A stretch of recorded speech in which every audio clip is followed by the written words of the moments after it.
Thaina mamangai matam amada khul amada sakhi kaubi nupi ama leirami. Sakhi gi mapuroi badi laikhidre. Sakhi gi machanupa ama leirami mamingna poirei kaurami. Sakhi na machanupa bu yamna wana chauna na ba yoglaklammi. Sakhi gi imung asi lawyam chaba nungaiba imungni. Haujikti poirei su pakhang phare. Poirei nong mathangna ba khulda thabak amagi laklammi. Liklai su mata kharaga turelda ising sokpa laklammi. Poirei na liklai bu ahanba ubaga nungsiba phaukhirami. Liklai masak matau yamna phajarami ingsu tablami. Adubu liklai yamna lairaba imungi machani. Poirei maga lakminaba magi matau thoihenbada asumna hairami. Itaw, adala iba masang sangbi nupi sigi masakse. Kayada ingna phajaribano. Itaw, ngasi asibu kari numit no ne? Itaw, kaygino nangna tanja sida numit amo hangai sina. Thoihenbana noklaga hairai. Nupi panbada chenba itawna ngasi thajadana nupi palakpa sida aidi pungak uridana itaw. As itawna karan nganglingayda nupi singse tureldagi ising soklaga kakhigadawre. Itaw, nupi asigi mamingse amukta khanghause haiba. Hoi itaw, ai hangi makhoigi manakta changsilao. Thoihenbaga poirei do nupi sing adugi manakta changlai. Thoihenbana ichal sing kainumta hangjage. Laisabi amana kay hangya haibino ibung masam sangbi ichal asigi ming khangjaba yagadro. Laisabi amana noklaga yaye ibung masam sangbi ta sigi maming di liklai kaubani. Poirei do mana nungsiriba nupi adugi maming khanglabaduda yamna haraujarami. Thoihenbana adudi ichal liklai gidi khangnabaga leibra. Laisabi amana ibungi se aikhoigi ita liklai da wakhalama khanba malida. Aikhoi ita liklai dine nupa panba yadabani. Ado aikhoi ita liklai pamisibu ibungira natraga ibunga lakminaba masana anba masak phajaba pakhang asigiro. Aigi taw sigini. Aigi taw sisu nahan makhaidine nupi panba yadaban. Ado liklai gi masak ubada punghaw ngaw khramali he. Makhoigi wari aduda liklai do ikaiba phawrami. Liklai su poirei ubada magi thamoida su poirei bu nungsiba phawrami. Laisabi amana ibungi marupsigi mamingdi kay kauge aduga karamba khundagino. Aigi marupsigi mamingdi poirei kawe. Aikhoi thangnaba khul asidagini. Khul sida thaba amagi laambani. Adudi ibung matam se su thengle hayengoina ngantana lakpiro. Nachalai khoi su thengi changkhrake ko. Thoihenbana adudi hayengoina laage. Asumna haina duna laisabi sing adu su chatkre. Thoihenbaga poirei su mayumda halaklami. Ahingi matamni poirei liklai gi wakhalda tumba yaramde. Ahing aduda liklai gi masaktu khangu uning laklami. Liklai su mangonda phi sana sana poirei gi wakhal khanjarami. Mathanta amuk su momo nokjarami. Liklai gi mama lai haudo imungdagi thoglai. Bema matam se thengi phi do hayengoina sarodana tumura silaone. Ima sigi matek simada ngairi siloiraga tumbagi. Ima potha biruro waramani ye. Fare fare adudi ima potharu khike ko. Asi hairam laga lai haudu tumba changkhirami. Liklai su phidu saba lushinduna tumba changkhirami. Asumna numito hauki nungthilgi matamni. Liklai do magi fisakolda kakhatuna phi sarami. Laikai mata kharasu liklai hoida laklami. Liklai magi mata singla ko ubada fisakoldagi komlai.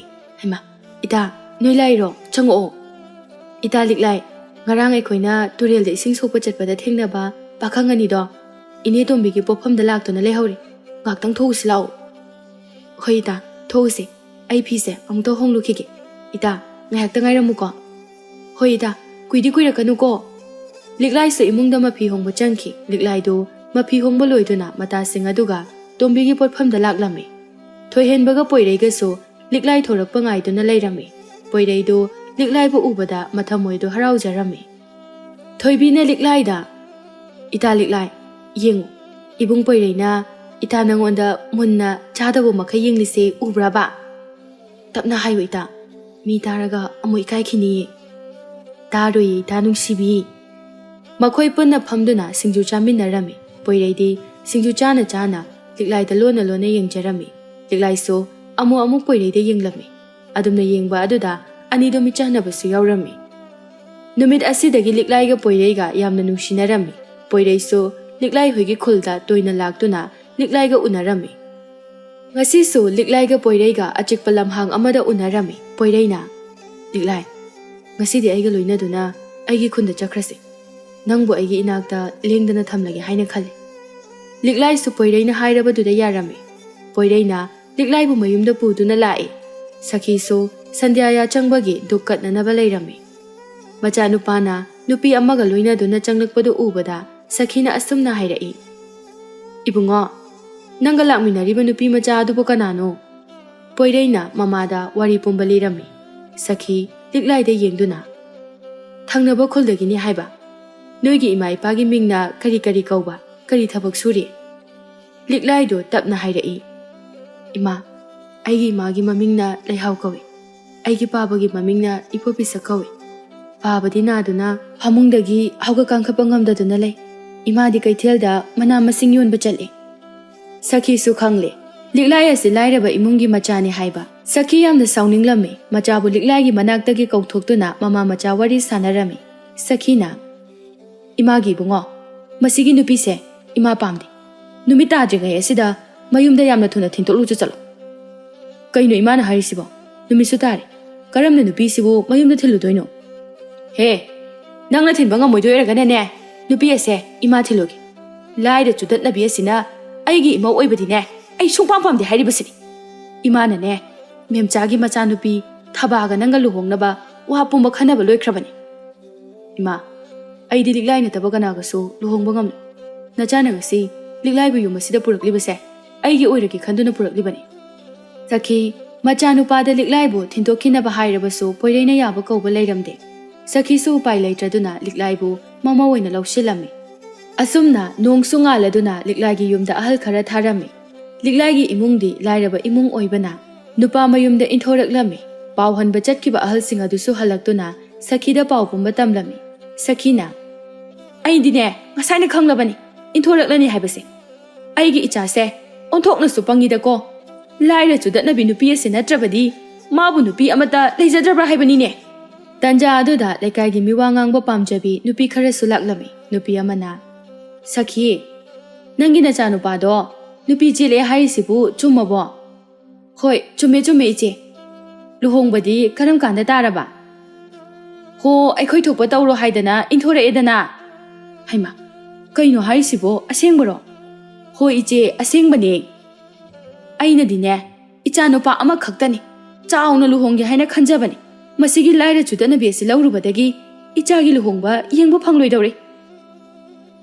nupi mayum adusu kari imungno phana leitrabasu macha nupi asigi sena chananaba mafi marwa kharada oirabasu pirakpa ya nupa mayumda loina inthoisibu hongnobro makhoigi imungdo kayana tai chaba imungdi oiramaroi makhoina sanariba wari singado liklai dasu imungdagi tarami liklai do mabokning nungsiduna kapcharami matam kharadi haujinkhre liklai phana manemgi penanaba tawjarami adubu sakhidi liklai bu suknung nungsibiramde ayukto liklai masado ngamde haiduna khara thengna hogatlami aduga sumang thelongdu wai tairami sakhi hogatuna mapanda thoglei liklai na wai taiduna leirambadu ubada sakhi yam sauna hey karino nana tawribada mina yahaurakpa asida nura chapu aduga hana mayokna hanba hongnabro nama napa aduna kari mata takpi tambiraktabrane he ima namau ima tholakpado uza haudre uroi kadaidagi uniye thabak ama tawbada nabukning changnadi tawde tawninggum tawningdagum onthok naina jakhidre aigi icha sibu masigi nupi asibu karida yenglaga lawraklibudo khangde hey waidu sasa taiba loisilo ngasidine thabak yam lei liklai do waidu taiba loishinduna chakhumda changduna chak thongba haukhre poiraisu thabak chatnanaba haiduna loishilami liklai su magi kada changlaktuna tabiribro ai chak thangtokjaramage hoi thangtomo ado liklai imana nangona nganglabasu nang khunggon ko aikhoi mase masagi su mi sauni saurei khangdana wayamna ngangmani nang imaga manaba yade ko imana ngangbada su nang saugon imana engonda ngangliba pumba mamau eibu phaningbagini ai kaisu khandi hoi aisu jangagi ko chak thongtomo liklai do chakhumda changkhre asumna liklai na manemga mapuroibaga chananaba chak thibirami poirega sakhiga so ꯆꯥꯛ ꯆꯥꯅꯕ ꯆꯪꯂꯛꯂꯝꯃꯤ꯫ ꯃꯈꯨꯠ ꯃꯁꯥ ꯑꯗꯨ ꯍꯥꯝꯗꯨꯅ ꯆꯥꯛꯂꯨꯛ ꯑꯗꯨꯒꯤ ꯃꯃꯥꯡꯗ ꯐꯝꯂꯝꯃꯤ꯫ ꯁꯈꯤꯗꯨ ꯆꯥꯛꯇꯨ ꯆꯥꯈꯣꯝ ꯑꯃ ꯆꯥꯕꯒ ꯁꯈꯤꯅ ꯑꯁꯨꯝꯅ ꯍꯥꯏꯔꯛꯏ, "ꯀꯩꯅꯣ ꯏꯟꯖꯥꯡꯁꯤꯅ? ꯑꯁꯨꯛ ꯌꯥꯝꯅ ꯍꯥꯎꯇ꯭ꯔꯤꯕꯁꯤꯕꯣ? ꯑꯁꯨꯛ ꯌꯥꯝꯅ ꯍꯥꯎꯈ꯭ꯔꯕ ꯏꯟꯁꯥꯡ ꯑꯁꯤ ꯅꯪꯅ ꯍꯦꯛꯇ ꯃꯥꯡꯍꯜꯂꯦ꯫ ꯊꯣꯡꯕ ꯍꯩꯇ꯭ꯔꯗꯤ ꯀꯔꯤꯒꯤ ꯊꯣꯡꯉꯤꯅꯣ?" ꯂꯤꯛꯂꯥꯏꯗꯨ ꯃꯅꯦꯝꯅ ꯉꯥꯡꯕ ꯑꯗꯨꯗ ꯃꯊ꯭ꯋꯥꯏ ꯅꯨꯡꯉꯥꯏꯖꯔꯝꯗꯦ꯫ ꯄꯣꯏꯔꯩꯁꯨ ꯈꯪꯉꯤ ꯂꯤꯛꯂꯥꯏ ꯃꯊ꯭ꯋꯥꯏ ꯅꯨꯡꯉꯥꯏꯇ꯭ꯔꯦ ꯍꯥꯏꯕ꯫ ꯑꯗꯨꯅ ꯄꯣꯏꯔꯩꯅ ꯍꯥꯏꯔꯛꯏ, "ꯏꯃꯥ, ꯀꯩꯅꯣ ꯏꯟꯖꯥꯡ ꯑꯁꯨꯛ ꯌꯥꯝ ꯍꯥꯎꯔꯤꯁꯤꯗꯤ? ꯅꯪꯗꯤ ꯍꯥꯎꯅꯤꯌꯦ꯫ ꯅꯪꯒꯤ ꯅꯨꯄꯤ ꯑꯁꯤꯅꯕꯨ ꯊꯣꯡꯂꯕꯗꯤ ꯍꯨ ꯐꯥꯎꯕ ꯍꯦꯛꯇ ꯍꯥꯎꯔꯅꯤ." ꯂꯤꯛꯂꯥꯏꯅ ꯃꯥꯒꯤ ꯅꯨꯄꯥꯗ ꯋꯥ ꯉꯥꯡꯕꯤꯒꯅꯨ ꯍꯥꯏꯗꯨꯅ ꯃꯉꯛ ꯑꯗꯨ ꯅꯣꯝꯗꯨꯅ ꯍꯥꯏꯔꯝꯃꯤ꯫ ꯄꯣꯏꯔꯩꯁꯨ ꯀꯔꯤꯃꯠꯇ ꯍꯥꯏꯗꯅ ꯆꯥꯛꯇꯨ ꯆꯥꯔꯝꯃꯤ꯫ ꯆꯥꯛ ꯇꯣꯛꯂꯗꯨꯅ ꯄꯣꯏꯔꯩꯁꯨ ꯊꯕꯛ ꯆꯠꯈꯤꯔꯝꯃꯤ꯫ ꯁꯈꯤꯅ, "ꯍꯦ, ꯑꯩꯒꯤ ꯑꯃꯣꯠꯄ ꯐꯤꯁꯤꯡꯗꯣ ꯇꯨꯔꯦꯜꯗ ꯄꯨꯔꯒ ꯁꯨꯔꯨꯆꯣ ꯆꯠꯂꯨ." "ꯍꯣꯏ ꯃꯥ, ꯑꯩ ꯁꯨꯔꯨꯔꯒꯦ." ꯂꯤꯛꯂꯥꯏꯗꯨ ꯃꯅꯦꯝꯒꯤ ꯑꯃꯣꯠꯄ ꯐꯤꯁꯤꯡ ꯑꯗꯨ ꯄꯨꯗꯨꯅ ꯇꯨꯔꯦꯜꯗ ꯂꯥꯛꯂꯝꯃꯤ꯫ ꯇꯨꯔꯦꯜ ꯑꯗꯨꯗ ꯍꯥꯟꯅꯅ ꯃꯧ ꯈꯔꯁꯨ ꯐꯤ ꯁꯨꯗꯨꯅ ꯂꯩꯔꯝꯃꯤ꯫ ꯂꯤꯛꯂꯥꯏ ꯂꯥꯛꯄ ꯎꯕꯗ ꯃꯧ ꯑꯃꯅ ꯑꯁꯨꯝꯅ ꯍꯥꯏꯔꯛꯂꯝꯃꯤ, "ꯑꯥꯗ ꯂꯥꯛꯏꯁꯤꯕꯨ ꯄꯣꯏꯔꯩꯒꯤ ꯅꯨꯄꯤꯗꯣ ꯅꯠꯇ꯭ꯔꯣ?" "ꯃꯥꯅꯦ ꯏꯆꯦ." ꯅꯨꯄꯤꯗꯨꯅ ꯂꯤꯛꯂꯥꯏꯗ ꯀꯧꯔꯝꯃꯤ, "ꯂꯤꯛꯂꯥꯏ, ꯅꯪꯕꯨ ꯐꯤ ꯁꯨꯒꯦ ꯍꯥꯏꯕ꯭ꯔꯣ? ꯑꯩꯈꯣꯏꯒꯤ ꯅꯥꯛꯁꯤꯗ ꯁꯨꯔꯨ ꯂꯥꯛꯑꯣ." "ꯍꯣꯏ ꯏꯆꯦ." ꯂꯤꯛꯂꯥꯏꯁꯨ ꯃꯧꯁꯤꯡ ꯑꯗꯨꯒꯤ ꯃꯅꯥꯛꯇ ꯆꯪꯂꯛꯇꯨꯅ ꯐꯤ ꯑꯗꯨ ꯁꯨꯔꯝꯃꯤ꯫ ꯃꯧ ꯑꯃꯅ, "ꯂꯤꯛꯂꯥꯏ, ꯅꯪꯒꯤꯗꯤ ꯅꯤꯉꯣꯜ ꯆꯥꯛꯀꯧꯕꯒꯤ ꯕꯥꯔꯇꯣꯟ ꯂꯥꯛꯑꯝꯃꯕꯣ?" "ꯂꯥꯛꯇ꯭ꯔꯤ ꯏꯆꯦ." "ꯀꯩꯅꯣ, ꯑꯩꯈꯣꯏ ꯏꯆꯦꯁꯤꯕꯨ ꯉꯥꯎꯔꯕꯣ?" "ꯂꯤꯛꯂꯥꯏꯁꯦ ꯂꯧꯈꯠꯇ꯭ꯔꯤꯌꯦ꯫ ꯀꯩꯅꯣ ꯃꯄꯥꯝꯗ ꯆꯪꯕ ꯌꯥꯈꯤꯔꯣꯏꯌꯦ." "ꯍꯩꯃꯥ, ꯑꯩꯗꯤ ꯀꯥꯎꯏꯅꯦ, ꯂꯧꯈꯠꯇ꯭ꯔꯤꯀꯣ꯫ ꯑꯗꯨꯗꯤ ꯂꯤꯛꯂꯥꯏ, ꯅꯪꯗꯤ ꯅꯤꯉꯣꯜ ꯆꯥꯛꯀꯧꯕ ꯆꯠꯄ ꯐꯪꯂꯔꯣꯏꯅꯦ." "ꯅꯨꯡꯉꯥꯏꯇꯦꯗ, ꯑꯩꯈꯣꯏꯗꯤ ꯉꯔꯥꯡ ꯏꯕꯨꯡ ꯌꯥꯏꯃꯗꯣ ꯆꯥꯛꯀꯧꯕꯒꯤ ꯕꯥꯔꯇꯣꯟ ꯇꯧꯕ ꯂꯥꯛꯑꯝꯃꯤ꯫ ꯗꯣꯈꯤꯅꯥ ꯀꯔꯤ ꯍꯥꯞꯄꯤꯌꯨꯒꯦ ꯍꯥꯏꯗꯨꯅ ꯍꯪꯉꯛꯏ꯫ ꯑꯩꯁꯨꯅꯦ ꯁꯅꯥ ꯍꯥꯞꯄꯤꯌꯨꯅ ꯍꯦꯛꯇ ꯍꯥꯏꯈ꯭ꯔꯦ." "ꯑꯗꯨꯅꯕꯨ ꯐꯔꯦ ꯏꯆꯦ, ꯑꯩꯁꯨ ꯁꯅꯥ ꯑꯣꯏꯅ ꯍꯥꯏꯈꯤꯕ ꯇꯥꯔꯦ." ꯃꯈꯣꯏꯅ ꯁꯥꯟꯅꯔꯤꯕ ꯋꯥꯔꯤꯗꯨ ꯇꯥꯕꯗ ꯂꯤꯛꯂꯥꯏꯗꯨ ꯃꯊ꯭ꯋꯥꯏ ꯌꯥꯝꯅ ꯅꯨꯡꯉꯥꯏꯖꯔꯝꯗꯦ꯫ ꯂꯤꯛꯂꯥꯏꯁꯨ ꯐꯤ ꯁꯨꯕ ꯂꯣꯏꯗꯨꯅ ꯃꯌꯨꯝꯗ ꯀꯥꯔꯛꯏ꯫ ꯁꯈꯤꯁꯨ ꯃꯥꯡꯒꯣꯜ ꯑꯗꯨꯗ ꯂꯦꯞꯇꯨꯅ ꯂꯩꯔꯝꯃꯤ꯫ "ꯅꯪ ꯍꯟꯗꯤ ꯍꯜꯂꯛꯑꯦꯗꯅ? ꯐꯤ ꯑꯗꯨꯈꯛ ꯁꯨꯕꯗ ꯑꯗꯨꯛ ꯌꯥꯝ ꯀꯨꯏꯔꯤꯕꯗꯨꯕꯨ ꯏꯕꯦꯝꯃ ꯅꯪꯁꯦ ꯐꯅꯁꯨ ꯉꯥꯡꯉꯤ, ꯑꯗꯨꯕꯨ ꯏꯀꯥꯏꯕ ꯈꯪꯗꯦꯅꯦ." "ꯏꯃꯥ, ꯏꯆꯦ ꯁꯥꯟꯇꯤꯅ ꯃꯥꯒ ꯄꯨꯟꯅ ꯆꯠꯃꯤꯟꯅꯔꯁꯦ ꯍꯥꯏꯕꯗꯨꯗ ꯉꯥꯏꯍꯥꯛ ꯉꯥꯏꯔꯒ ꯃꯥꯒ ꯄꯨꯟꯅ ꯂꯥꯛꯃꯤꯟꯅꯔꯕ." "ꯊꯕꯛ ꯂꯩꯇꯕꯅꯤꯅ ꯃꯤꯒꯤ ꯐꯤ ꯁꯨꯕ ꯉꯥꯏꯔꯨꯔꯤꯕꯅꯤꯅꯦ꯫ ꯍꯦ, ꯐꯤꯗꯣ ꯁꯠ ꯁꯠ ꯐꯧꯗꯣꯛꯑꯝꯃꯒ ꯏꯪꯈꯣꯜꯒꯤ ꯂꯩꯕꯥꯛꯁꯦ ꯇꯧꯊꯣꯛꯎ꯫ ꯑꯩꯅꯦ ꯀꯣꯕꯤ ꯆꯥꯔ ꯂꯧꯔꯨꯒꯦ, ꯑꯗꯨꯒ ꯊꯥꯅꯅꯕ." "ꯍꯣꯏ ꯏꯃꯥ." "ꯃꯧꯅꯦ ꯍꯥꯏꯗꯅꯅꯦ ꯃꯔꯣꯏ ꯃꯀꯥ ꯑꯃꯠꯇ ꯊꯥꯅꯤ ꯈꯪꯗꯦ꯫ ꯑꯁꯨꯛ ꯇꯟꯕ ꯃꯧꯁꯤꯕꯨ ꯏꯃꯥꯅ ꯄꯣꯛꯄꯗꯒꯤ ꯊꯦꯡꯅꯖꯔꯛꯇ꯭ꯔꯤꯅꯦ ꯑꯩꯕꯣ." ꯑꯁꯨꯝꯅ ꯁꯈꯤ ꯃꯨꯔꯨꯝ ꯃꯨꯔꯨꯝ ꯁꯣꯟꯗꯨꯅ ꯊꯣꯛꯈꯤ꯫ ꯂꯤꯛꯂꯥꯏꯁꯨ ꯐꯤꯁꯤꯡ ꯑꯗꯨ ꯐꯧꯗꯣꯛꯇꯨꯅ ꯏꯪꯈꯣꯜꯗ ꯂꯩꯕꯥꯛ ꯑꯗꯨꯕꯨ ꯑꯃꯨꯛ ꯇꯧꯔꯝꯃꯤ꯫ ꯁꯈꯤꯁꯨ ꯀꯣꯕꯤ ꯆꯥꯔ ꯂꯧꯔꯨꯔꯒ ꯃꯌꯨꯝꯗ ꯑꯃꯨꯛ ꯍꯜꯂꯛꯂꯝꯃꯤ꯫ "ꯍꯩ, ꯂꯩꯕꯥꯛ ꯇꯧꯕꯗꯨ ꯂꯣꯏꯔꯒꯅꯦ ꯀꯣꯕꯤꯁꯤ ꯊꯥꯖꯤꯜꯂꯨ꯫ ꯑꯩ ꯉꯥꯏꯍꯥꯛꯇ ꯄꯣꯊꯥꯔꯨꯈꯤꯒꯦ꯫ ꯃꯧ ꯂꯥꯛꯑꯒ ꯄꯣꯊꯥꯒꯗ꯭ꯔꯥ ꯍꯥꯏꯔꯒ ꯃꯧ ꯂꯥꯛꯑꯒꯅ ꯍꯦꯟꯅ ꯋꯥꯔꯦ." "ꯍꯣꯏ ꯏꯃꯥ." ꯁꯈꯤꯗꯨ ꯏꯃꯨꯡꯗ ꯆꯪꯈ꯭ꯔꯦ꯫ ꯂꯤꯛꯂꯥꯏꯁꯨ ꯀꯣꯕꯤ ꯊꯥꯔꯝꯃꯤ, ꯑꯗꯨꯒ ꯄꯨꯈ꯭ꯔꯤꯗꯒꯤ ꯏꯁꯤꯡ ꯁꯣꯛꯂꯒ ꯆꯥꯏꯔꯝꯃꯤ꯫ ꯁꯟꯙ꯭ꯌꯥ ꯌꯥꯆꯪꯕꯒꯤ ꯃꯇꯝꯁꯨ ꯌꯧꯁꯤꯜꯂꯛꯂꯦ꯫ ꯂꯤꯛꯂꯥꯏꯗꯨ ꯊꯕꯛ ꯂꯣꯏꯁꯤꯟꯗꯨꯅ ꯗꯨꯛ ꯀꯠꯂꯝꯃꯤ꯫ ꯄꯣꯏꯔꯩꯁꯨ ꯉꯥ ꯑꯆꯧꯕ ꯑꯃ ꯂꯩꯔꯒ ꯃꯌꯨꯝꯗ ꯍꯜꯂꯛꯂꯝꯃꯤ꯫ "ꯂꯤꯛꯂꯥꯏ, ꯉꯥ ꯂꯩꯔꯛꯄꯅꯤ, ꯍꯥꯎꯅ ꯊꯣꯡꯉꯨꯀꯣ꯫ ꯏꯃꯥꯗꯤ ꯎꯗꯦ, ꯀꯗꯥꯏꯗ ꯂꯩꯈ꯭ꯔꯦ?" "ꯏꯃꯥꯗꯤ ꯏꯃꯨꯡꯗ ꯂꯩꯔꯝꯒꯅꯤꯌꯦ꯫ ꯉꯥꯁꯤꯗꯤ ꯑꯣꯟꯊꯣꯛꯅ ꯆꯥꯎꯈ꯭ꯔꯦꯗ." "ꯉꯥꯔꯦꯜ ꯆꯥꯅꯅꯕ ꯍꯥꯏꯗꯅꯅꯦ ꯑꯆꯧꯕ ꯑꯃ ꯈꯜꯂꯒ ꯍꯦꯛꯇ ꯂꯩꯔꯛꯑꯕꯅꯤ꯫ ꯂꯥꯛꯑꯣ ꯂꯥꯛꯑꯣ, ꯑꯩ ꯉꯥꯁꯦ ꯁꯦꯝꯕꯤꯔꯛꯑꯒꯦ꯫ ꯅꯪ ꯆꯥꯛꯇꯣ ꯊꯣꯡꯅꯅꯕ ꯇꯧꯔꯣ ꯂꯥꯛꯑꯣ." ꯑꯁꯤ ꯍꯥꯏꯗꯨꯅ ꯄꯣꯏꯔꯩꯒ ꯂꯤꯛꯂꯥꯏꯒꯗꯨ ꯏꯃꯨꯡꯗ ꯆꯪꯂꯛꯏ꯫ ꯁꯈꯤꯁꯨ ꯐꯨꯡꯒꯥ ꯃꯩ ꯍꯧꯒꯠꯇꯨꯅ ꯃꯩ ꯇꯤꯛꯇꯨꯅ ꯂꯩꯔꯝꯃꯤ꯫ "ꯏꯕꯨꯡꯉꯣ, ꯅꯪ ꯍꯜꯂꯛꯑꯦꯗꯅ? ꯅꯪꯕꯨ ꯈꯔ ꯉꯟꯅ ꯍꯜꯂꯛꯎ ꯌꯥꯗ꯭ꯔꯣ? ꯃꯇꯝꯅꯒ ꯐꯠꯇꯕꯁꯤꯗ ꯏꯃꯥꯁꯤ ꯂꯩꯐꯝ ꯈꯪꯗꯦꯅꯦꯍꯦ." "ꯏꯃꯥ, ꯊꯕꯛꯅ ꯌꯥꯗꯗꯨꯅ ꯇꯧꯔꯤꯅꯤ꯫ ꯑꯗꯣ ꯏꯃꯥ, ꯑꯩ ꯉꯁꯤꯗꯤ ꯁꯦꯜ ꯐꯪꯉꯤ꯫ ꯁꯦ, ꯏꯃꯥ ꯊꯝꯖꯤꯜꯂꯨ."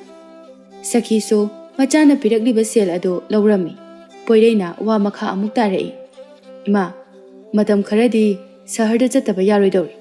"ꯁꯍꯔꯗ ꯆꯠꯇꯕ ꯌꯥꯔꯣꯏ ꯍꯥꯏꯕ? ꯀꯔꯝ ꯀꯥꯟꯗꯒꯤ ꯆꯠꯄ ꯇꯥꯔꯦ?" "ꯍꯌꯦꯡꯁꯦ ꯆꯠꯄ ꯇꯥꯔꯦ꯫ ꯌꯥꯝ ꯀꯨꯏꯅ ꯂꯩꯔꯣꯏꯗ." ꯁꯈꯤ ꯃꯕꯨꯛꯅꯤꯡꯗ ꯋꯥꯈꯜ ꯑꯃ ꯈꯜꯂꯛꯏ꯫ "ꯏꯆꯥ ꯅꯨꯄꯥꯅ ꯌꯨꯝ ꯊꯥꯗꯣꯛꯇꯨꯅ ꯆꯠꯈ꯭ꯔꯤꯉꯩ ꯑꯁꯤꯗ ꯅꯨꯄꯤ ꯑꯁꯦ ꯌꯨꯝ ꯑꯁꯤꯗꯒꯤ ꯍꯦꯛꯇ ꯇꯥꯟꯊꯣꯛꯈ꯭ꯔꯒꯦ." ꯑꯁꯨꯝꯅ ꯄꯣꯏꯔꯩꯅ ꯉꯥꯗꯨ ꯁꯦꯝꯗꯨꯅ ꯂꯤꯛꯂꯥꯏꯅ ꯉꯥ ꯑꯗꯨ ꯍꯥꯎꯅ ꯊꯣꯡꯗꯨꯅ ꯆꯥꯔꯝꯃꯤ꯫ ꯑꯗꯨꯕꯨ ꯁꯈꯤꯗꯤ ꯑꯦꯟꯁꯥꯡ ꯍꯥꯎꯇꯦ ꯍꯥꯏꯗꯨꯅ ꯃꯃꯧꯗ ꯆꯩꯔꯝꯃꯤ꯫ ꯆꯥꯛ ꯏꯁꯤꯡ ꯆꯥꯕ ꯊꯛꯄ ꯂꯣꯏꯗꯨꯅ ꯂꯨꯈꯥꯛ ꯆꯒꯨꯝ ꯁꯦꯡꯖꯤꯟꯕ ꯂꯣꯏꯔꯕ ꯃꯇꯨꯡꯗ ꯂꯤꯛꯂꯥꯏꯁꯨ ꯇꯨꯝꯕ ꯆꯪꯂꯛꯏ꯫ ꯄꯣꯏꯔꯩꯅ, "ꯅꯪ ꯊꯕꯛ ꯂꯣꯏꯔꯕꯣ?" "ꯂꯣꯏꯔꯦꯗ꯫ ꯑꯗꯨꯗ ꯁꯍꯔꯗ ꯀꯌꯥꯝ ꯀꯨꯏꯅ ꯂꯩꯕꯤꯔꯛꯇꯣꯏꯅꯣ?" "ꯌꯥꯝ ꯀꯨꯏꯅ ꯂꯩꯔꯛꯑꯣꯏꯗ, ꯆꯌꯣꯜ 2ꯃꯨꯛ ꯈꯛꯇꯅꯤ꯫ ꯑꯗꯣ ꯂꯤꯛꯂꯥꯏ, ꯏꯃꯥꯒ ꯐꯖꯅ ꯂꯩꯃꯤꯟꯅꯔꯝꯃꯨꯀꯣ꯫ Imaga chinda paudana duna khanagan. Lekai mamangda yam ikaije. Khanarui. Adoda. Imana aise karam kanda nungsibirakani. Liklai. Ngai bada kal. Nongma natraga nongmadi Imana nangbu soidana nungsibirakani. Ado tumna naba tawrasi. Matam sisu thengli. Hayengne aingana chatuin. Asi haiduna liklaiga poirega do tumlami. Asumna nong sungala duna liklai do ngana hogatuna imungi thabak loisinduna mapuroi bachat panangana bachak thonglami. Poireg su chadana ba loisilami. Magi nupina thongliba chak tu khara charaga mama bu khurumlamlaga chatkre. Liklai do mapuroi bachat khiba maikai aduda mapitana yengduna leihawi. Hey! Aduda adum leplaga leirage haibro. Chalo. Aigi irujana na bane. Ising asaba lumnu chalo. Oi ma. Liklai do manemna irujana na ba ising lumlami. Numit dini humni haukre nong sukana tarami. Sakhi do liklai gi manakta changlai. Sakhi na. Hey. Nang asimag yumase thadokduna chakhigadabani. Ima. Karigi namauna yumase thadokduna chatkadawribano. Namauna kari lankrabake. Laira chudanabi nangse.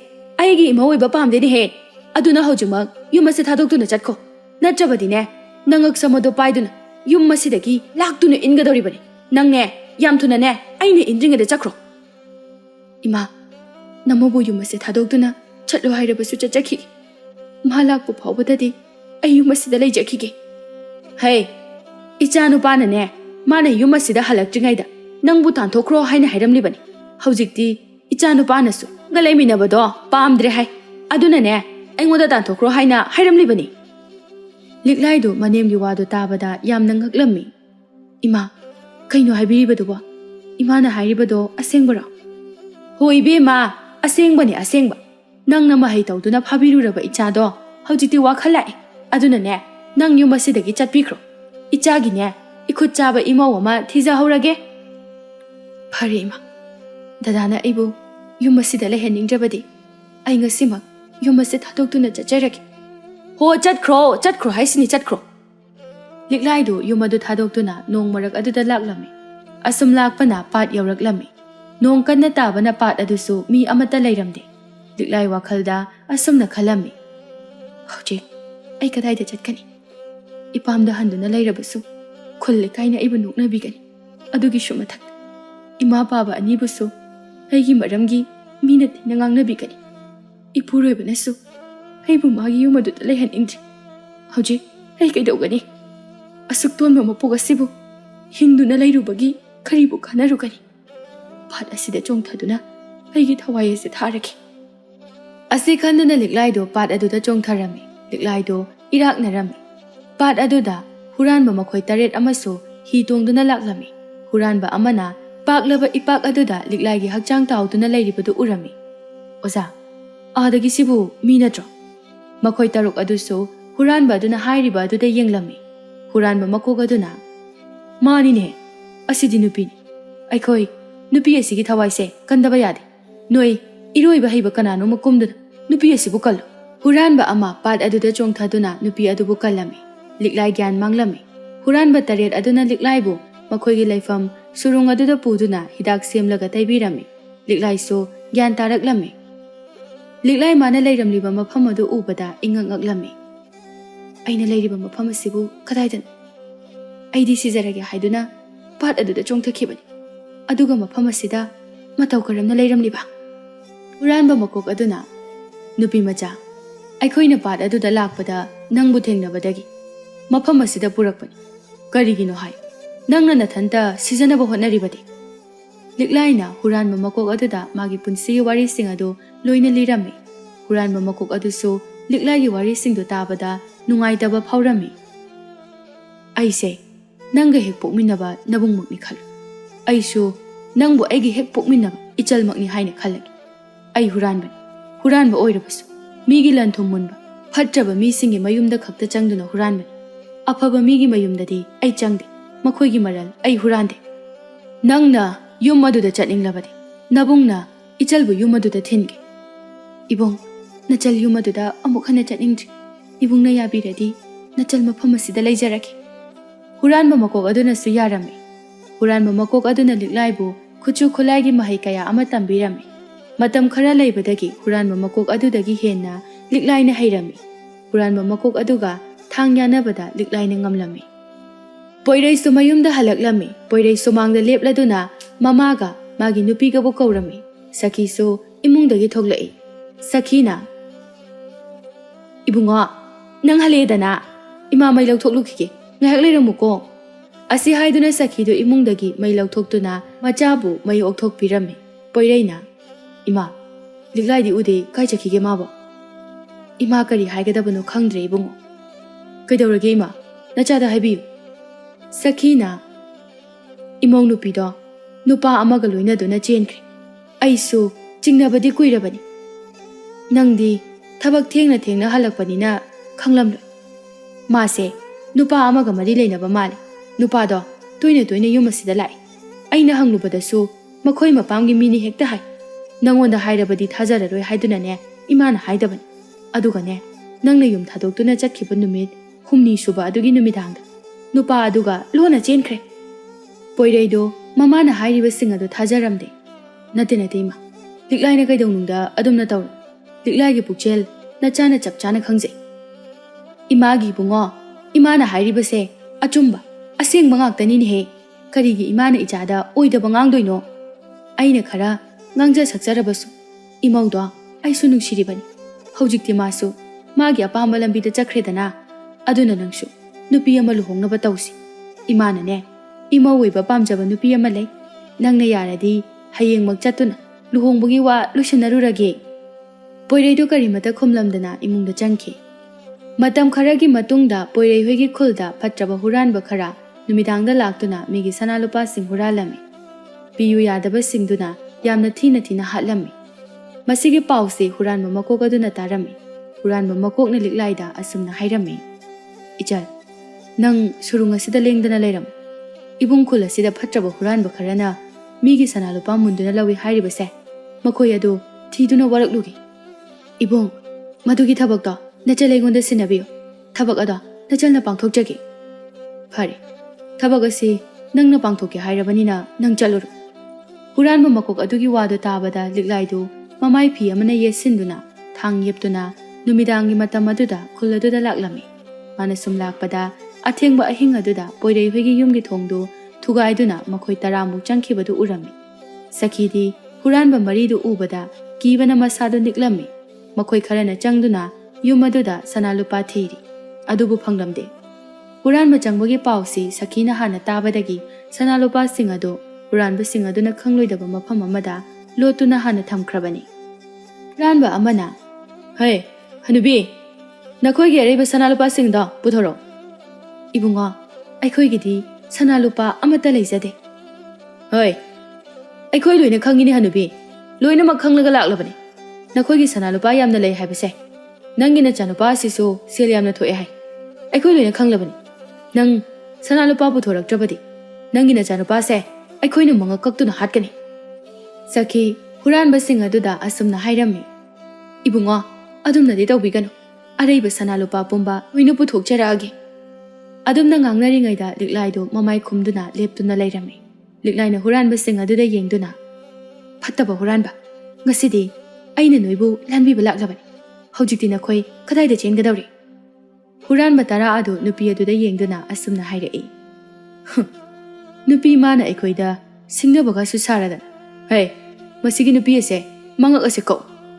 ꯍꯨꯔꯥꯟꯕ ꯑꯃ ꯊꯥꯡ ꯄꯥꯏꯗꯨꯅ ꯆꯪꯂꯛꯇꯨꯅ ꯂꯤꯛꯂꯥꯏꯒꯤ ꯃꯉꯛꯇꯨ ꯀꯛꯀꯦ ꯍꯥꯏꯅ ꯇꯧꯕꯒ ꯂꯤꯛꯂꯥꯏꯅ ꯅꯥꯀꯟꯗ ꯌꯦꯞꯂꯤꯕ ꯊꯥꯡꯗꯨ ꯁꯠꯇꯨꯅ ꯅꯨꯄꯥ ꯑꯗꯨꯒꯤ ꯃꯉꯛ ꯑꯗꯨ ꯀꯛꯂꯝꯃꯤ꯫ ꯃꯇꯧꯗꯨ ꯎꯕꯗ ꯍꯨꯔꯥꯟꯕ 4-5 ꯑꯃꯨꯛ ꯆꯪꯁꯤꯜꯂꯛꯏ꯫ ꯑꯃꯨꯛꯇꯪꯗ ꯃꯈꯣꯏ 4-5 ꯑꯗꯨ ꯃꯉꯛ ꯀꯛꯇꯨꯅ ꯍꯥꯠꯂꯝꯃꯤ꯫ ꯂꯩꯍꯧꯔꯤꯕ ꯍꯨꯔꯥꯟꯕꯈꯩ ꯑꯗꯨꯗꯤ ꯀꯤꯕꯅ ꯌꯥꯗ꯭ꯔꯦ꯫ ꯃꯈꯣꯏꯕꯨ ꯀꯟꯕꯤꯅꯕ ꯂꯤꯛꯂꯥꯏꯗ ꯃꯈꯨꯠ ꯂꯣꯟꯅꯗꯨꯅ ꯍꯥꯏꯖꯔꯝꯃꯤ, "ꯐꯠꯇ꯭ꯔꯕ ꯅꯈꯣꯏꯗꯤ ꯍꯤꯡꯂꯨꯕꯒꯤ ꯀꯥꯟꯅꯕ ꯂꯩꯇꯦ. ꯁꯤꯈꯤꯕꯅ ꯍꯦꯟꯅ ꯐꯩ." ꯑꯁꯤ ꯍꯥꯏꯗꯨꯅ ꯂꯩꯍꯧꯔꯤꯕ ꯍꯨꯔꯥꯟꯕꯁꯤꯡ ꯑꯗꯨ ꯃꯥꯒꯤ ꯊꯥꯡ ꯑꯗꯨꯅ ꯊꯤꯟꯗꯨꯅ ꯍꯥꯠꯂꯝꯃꯤ꯫ ꯃꯥꯒꯤ ꯃꯊꯧ ꯂꯣꯏꯔꯕꯗ ꯃꯥꯏ ꯂꯩꯗꯨꯅ ꯆꯠꯀꯦ ꯍꯥꯏꯅ ꯇꯧꯔꯝꯃꯤ꯫ ꯁꯈꯤꯅ, "ꯏꯕꯦꯝꯃ, ꯅꯪꯕꯨ ꯀꯅꯥꯅꯣ?" "ꯑꯩꯗꯤ ꯐꯠꯇꯕꯁꯤꯡꯒꯤ ꯌꯦꯛꯅꯕ ꯃꯤꯅꯤ." ꯄꯣꯏꯔꯩ ꯅꯨꯄꯤ ꯑꯗꯨꯒꯤ ꯈꯣꯟꯖꯦꯜ ꯑꯗꯨꯗ ꯈꯪꯂꯦ ꯂꯥꯛꯂꯤꯕ ꯅꯨꯄꯤ ꯑꯁꯤ ꯃꯥꯒꯤ ꯅꯨꯄꯤ ꯂꯤꯛꯂꯥꯏꯅꯤ ꯍꯥꯏꯕ꯫ ꯄꯣꯏꯔꯩꯅ, "ꯂꯤꯛꯂꯥꯏ, ꯀꯔꯤꯒꯤꯅꯣ ꯅꯪꯅ ꯅꯃꯥꯏꯗ ꯐꯤꯅ ꯈꯨꯝꯂꯤꯕꯗꯤ?" ꯁꯈꯤꯗꯤ ꯃꯆꯥꯅꯨꯄꯥꯅ ꯂꯤꯛꯂꯥꯏ ꯍꯥꯏꯔꯛꯄꯗꯨꯗ ꯉꯛꯄꯅ ꯂꯣꯏꯔꯝꯃꯤ꯫ "ꯑꯩ ꯂꯤꯛꯂꯥꯏ ꯅꯠꯇꯦ." "ꯅꯪ ꯑꯩꯒꯤ ꯂꯤꯛꯂꯥꯏ ꯅꯠꯇ꯭ꯔꯕꯗꯤ ꯅꯃꯥꯏꯗ ꯈꯨꯝꯂꯤꯕ ꯐꯤ ꯑꯗꯣ ꯍꯥꯏꯗꯣꯛꯎ."